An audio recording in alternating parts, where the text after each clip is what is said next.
Muitas coisas macabras, inexplicáveis, existem desde muito tempo no interior do Brasil.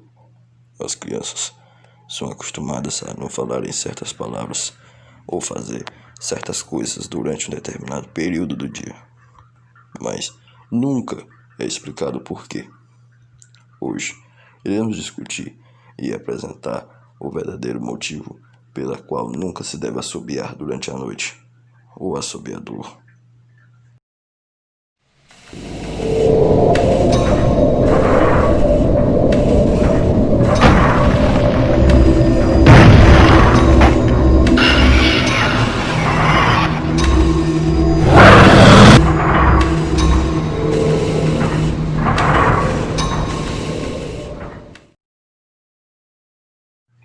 O assobiador causa mal-estar, náuseas e paralisia.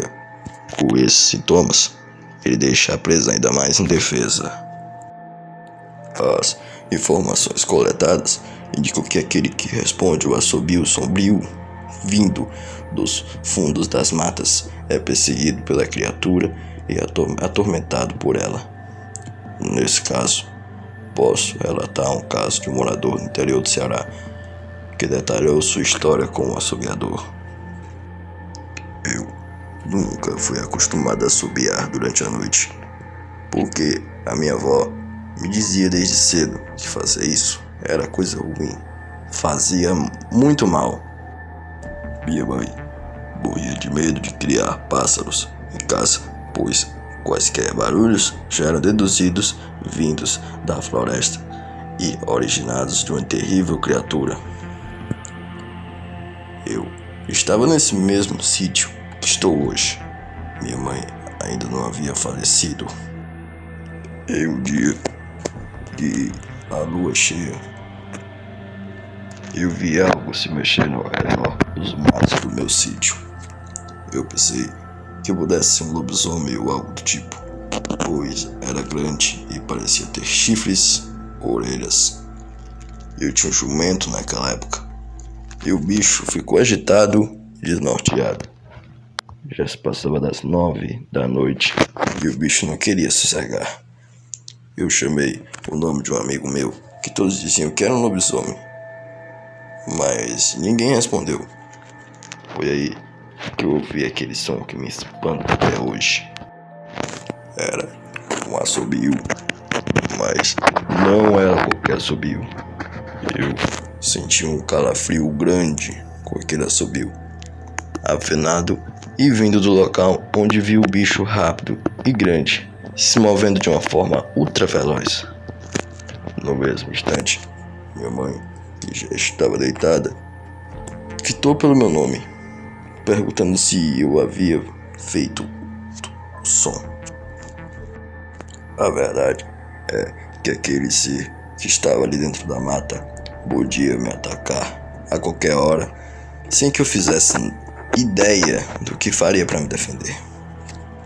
Ao mesmo tempo, eu, que o ouvia, o assobio, também sentia uma angústia no peito. Eu sabia que ele não era só uma criatura qualquer que vaga pela noite. Ele tinha vindo atrás de mim como um ser enviado do inferno, e nessa hora eu não poderia ter medo.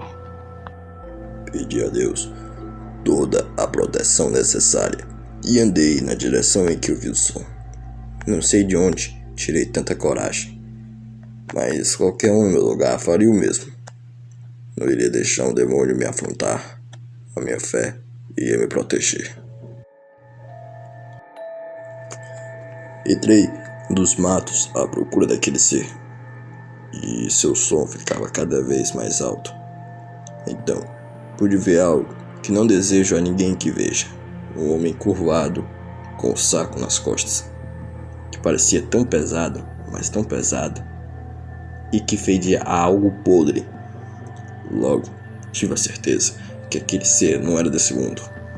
Perguntei a ele o que queria de mim e por que estava me chamando.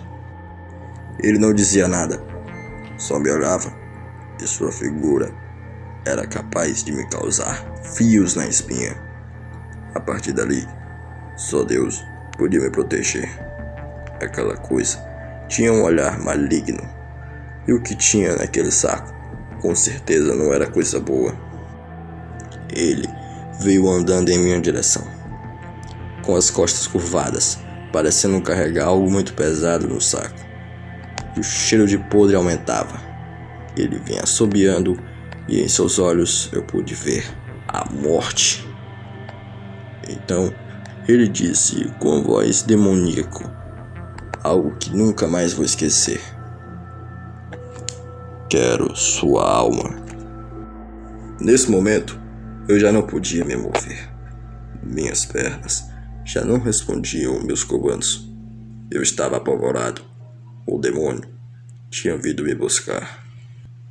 Comecei a orar e pedir a Deus que aquilo parasse de andar em minha direção e que me deixasse em paz. Quando de repente ouço a voz de minha mãe me chamando e dizendo para a criatura me deixar em paz, que eu era consagrado a Deus. De repente, aquilo sumiu e deixou apenas o cheiro de podre. Corri para minha mãe. Então ela perguntou se eu tinha me machucado.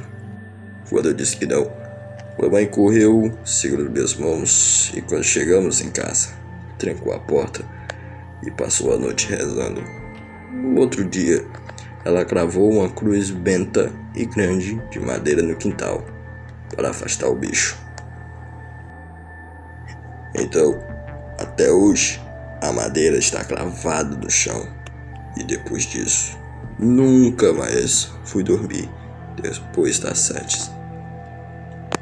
E aí, pessoal, gostaram desse relato? Espero que tenham gostado.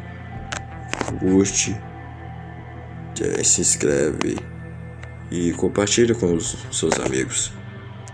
Mas também nunca se esqueça: tenha uma boa madrugada e tenha um bom sonho.